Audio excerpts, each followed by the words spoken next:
So one of the main things that critics love to say about Bitcoin is that the government is going to ban it, it's going to shut it down when it gets too big because it's threatening to the US dollar. And to be honest, when I hear that argument, it just makes me cringe because it's so silly, because people have not done their homework. It just clearly showed that they have not done their research, because if they did, they would know what I know now. Okay, and I'll give you 3 reasons why the government won't ban Bitcoin. First, it's a violation of the First Amendment of the Constitution.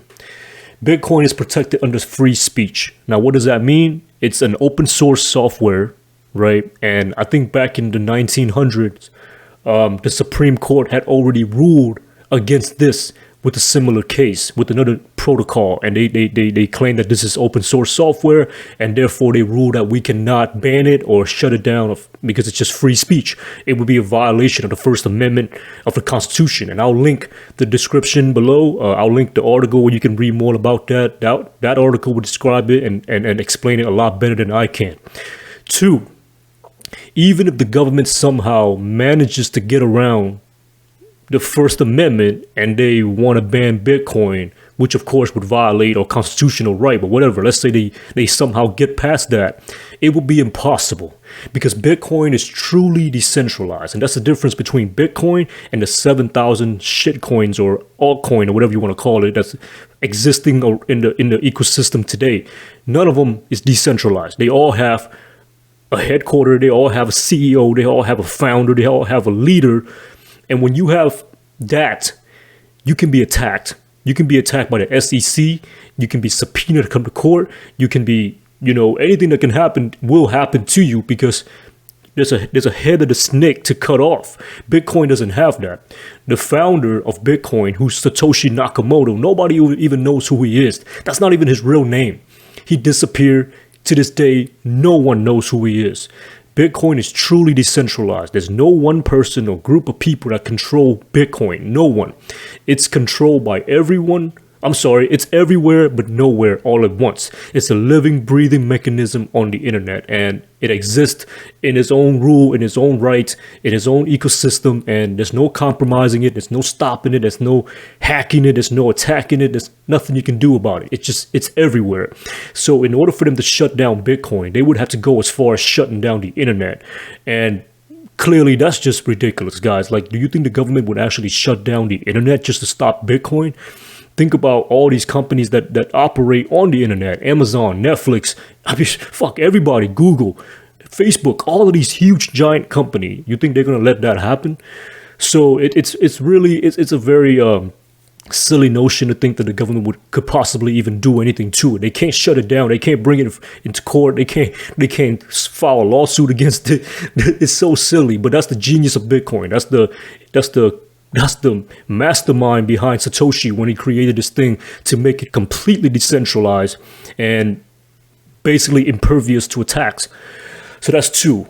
And 3, even if the US government managed to somehow get past number 1, which is the freedom of speech, number 2, which is they managed to somehow shut down the internet and successfully ban Bitcoin from their country, no other country would follow suit. None of them would. And this is what's called game theory. Game theory is basically saying that when there are different players in the game, when they're all working towards the same goal, or they're competing with one another, or they're colluding, whatever, game theory suggests that they all want to do whatever it is that's most beneficial to them. Right? They're all selfish. They just want to, incentivize themselves. They want to, push forward their agenda. So that's what game theory is. Now think about it. If the US manages to shut down Bitcoin, do you think other countries going to follow suit? No, absolutely not. They're going to take advantage of that, and they're going to adopt Bitcoin, because now the US just shot themselves in the foot. They just said, you know what? Screw this, beautiful, innovative technology, revolutionary breakthrough technology that's happening. We're going to go ahead and just ban it. Nobody can work on it. Nobody can do anything with it. I don't want to see it. I don't want to hear it. It's like an ostrich putting his head in the sand. They just trying to pretend like it never exists. So when they do that, China, Russia, other countries, whoever, Venezuela, even the third world countries, they would take that as a signal, because now they're saying, wow, This thing must be really powerful for the US to be that afraid of it. So guess what? They're going to jump in and they're going to adopt it. They're going to say, you know what? All of you guys want to work on Bitcoin. You want to mine Bitcoin. You want to, work on the code, the cryptography of Bitcoin. Come to my country. We'll accept you. Come here, work for us, pay our taxes, and then we'll be that country that gets the edge in this monetary race towards digital gold, right? So they're going to accept everybody. They're going to take the initiative to do that because that's what's going to benefit them the most. Guys, the governments all around the world can't even come together and agree on anything, let alone something this big. Do you think every single country out there is going to be willing to shut down the internet and destroy everything that they have built, their whole infrastructure, just to get together and stop Bitcoin? Absolutely not. You think China would do that? If China heard that the US has shut down their own internet and there's no Bitcoin allowed, you think China would do that? They would just laugh. They would laugh and they would say, you know what? Yeah, have fun doing that. All the Bitcoin miners, come here. All the Bitcoin developers, come here. You come work with us.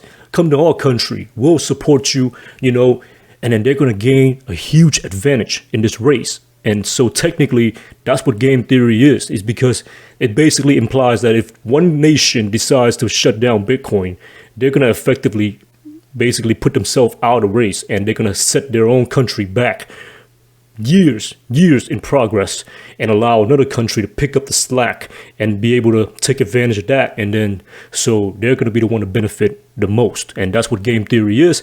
And that's the third reason. But I'll link another link in the description where Brian Brooks, the head of the OCC in Congress, who's in control of regulation and all that, and he came out a few weeks ago and he blatantly said that nobody's going to ban Bitcoin in the United States. Guys, stop saying that. It's ridiculous. We want this technology to grow. We want this technology to flourish. You guys just see one side of it. You don't understand what's going on behind the scenes. And the billionaires, the institutions that invested in it, all of these guys, it's too much of a high stake right now. It's become too big to fail, to be honest.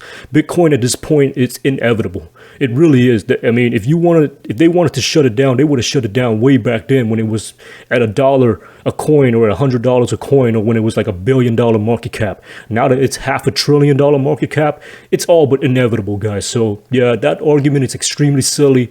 And just do your research and do some reading and you understand what I'm saying. Just, be open-minded, guys.